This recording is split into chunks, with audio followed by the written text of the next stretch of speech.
दोस्तों, transport hub के रूप में विकसित हो रही काशी में एक ही छत के नीचे जल, नभ और थल पर यात्री सुविधाओं वाली इंटर मॉडल स्टेशन को मूर्त रूप दिया जाएगा। करीब 3000 करोड़ रुपए की यह परियोजना अब तक की वाराणसी की सबसे बड़ी परियोजना होगी। वाराणसी के राजघाट स्थित मालवीय पुल के पास पड़ने वाले काशी स्टेशन का कायाकल्प किया जाएगा। पीएम मोदी ने धार्मिक और आध्यात्मिक पहचान को कायम रखते हुए वाराणसी के विकास के वायदे को पूरा करने की दिशा में एक और बड़ी सौगात देने का मन बना लिया है। वाराणसी के काशी स्टेशन का कायाकल्प कर यहाँ इंटर मॉडल स्टेशन बनाने की योजना तैयार कर ली गई है। पर्यटन की दृष्टि से यहाँ आने वाले देश विदेश के सैलानियों को एक ही छत के नीचे विश्व स्तरीय सुविधाओं से संपन्न रेल, बस और जल मार्ग से जोड़ने की सहूलियत मिलेगी।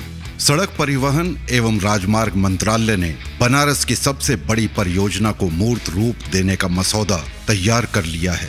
इसके लिए काशी स्टेशन के आसपास की 40 एकड़ जमीन चिन्हित कर उसकी डिटेल्ड प्रोजेक्ट रिपोर्ट बना ली गई है। इसमें स्टेशन पर ही 5 स्टार होटल के साथ अर्बन हार्ट और सभी यात्री सुविधाएं होंगी। करीब 3000 करोड़ रुपए की यह परियोजना अब तक वाराणसी की सबसे बड़ी परियोजना होगी।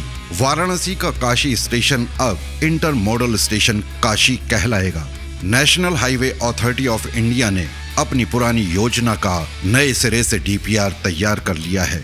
इसमें 3 मंजिल इंटर मॉडल स्टेशन काशी यानी IMSK मौजूदा काशी स्टेशन और उसके आसपास बनेगा।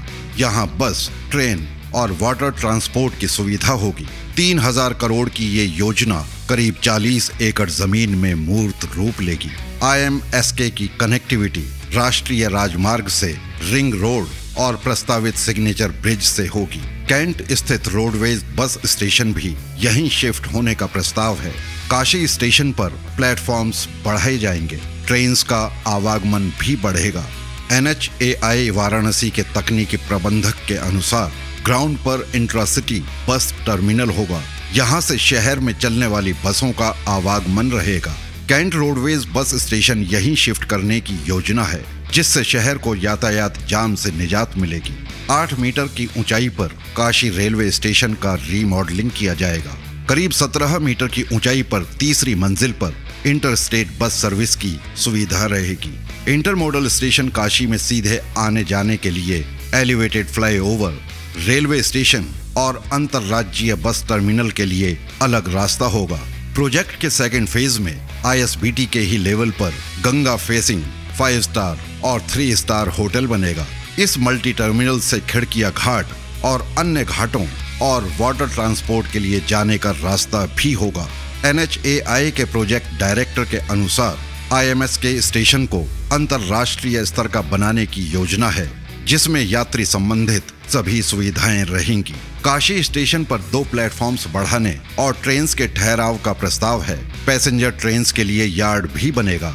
अर्बन हाट के लिए एक बड़ी जगह होगी, जहां आजीविका के लिए रोजाना वेंडर्स अपना सामान बेच सकेंगे। अब बात करते हैं प्रयागराज बनारस के बीच बन रहे गंगा एक्सप्रेस वे के बारे में।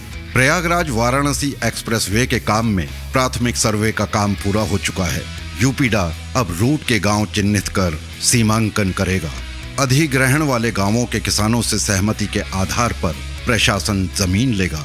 पहाड़ से निर्मल गंगा के मैदान में उतरने के साथ ही उसके समानांतर वाराणसी तक एक्सप्रेस वे की योजना अब मूर्त रूप लेने लगी है।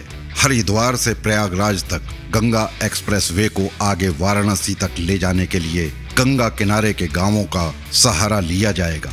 प्रयागराज से वाराणसी के बीच का प्राथमिक सर्वे पूरा कर लिया गया है। अब अधिग्रहण वाले गांवों के किसानों से सहमति के लिए प्रशासन खुली बैठक करेगा।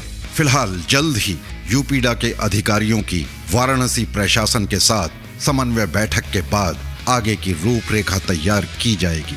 गंगा एक्सप्रेसवे को रामनगर मल्टी मॉडल टर्मिनल से जोड़ने के लिए 2 विकल्प तैयार किए गए हैं। इसमें चुनार होते हुए रामनगर तक गंगा एक्सप्रेसवे के समापन के साथ ही दूसरा विकल्प आखिरी चौराहे पर NH2 से मिलेगा। दोनों जगहों का सर्वे कराया जा चुका है। प्रयागराज से वाराणसी के बीच नया रूट बनाने की तैयारी है। एक्सप्रेस वे के लिए नए सिरे से जमीन अधिग्रहित की जाएगी। प्रयागराज से भदोही मिर्जापुर होते हुए गंगा एक्सप्रेसवे को रामनगर के मल्टी मॉडल टर्मिनल तक पहुंचाया जाएगा। इसमें मिर्जापुर के करीब 43 गांव, भदोही और वाराणसी के भी 30-30 गांव शामिल हैं। गंगा एक्सप्रेसवे चुनार के बाद वाराणसी में प्रवेश करेगा। कछुआ होते हुए चुनार के बाद वाराणसी के करीब 33 गांवों से होकर रामनगर तक ये 6 लेन सड़क पहुंचेगी। हाल ही में यूपीडा के अधिकारियों ने वाराणसी, मिर्जापुर और भदोही जिला प्रशासन से प्रस्तावित मार्गों के आसपास की जमीनों का ब्यौरा मांगा है। इसमें जमीनों की प्रकृति, क्षेत्रफल, मूल्यांकन आदि की रिपोर्ट तैयार की जानी है। अधिकारियों के मुताबिक इसमें सबसे ज्यादा मिर्जापुर जिले की जमीन ली जाएगी। गंगा एक्सप्रेसवे के बन जाने से अब प्रयागराज से वाराणसी के बीच की दूरी 150 किलोमीटर रह जाएगी। शासन की मंशा है कि गंगा एक्सप्रेसवे को वाराणसी के साथ साथ गाजीपुर, आजमगढ़, जौनपुर, चंदौली समेत पूर्वांचल के ज्यादातर जिलों को जोड़ा जाए। इसके साथ ही बिहार से लिंक करने की भी संभावना तलाशी जाए। रामनगर तक प्रस्तावित एक्सप्रेसवे को अब रिंग रोड तक विस्तार देने की भी तैयारियां शुरू हो गई हैं। दोस्तों, अब इस वीडियो को यहीं समाप्त करते हैं। मिलते हैं अगले वीडियो में किसी नए विषय के साथ। धन्यवाद।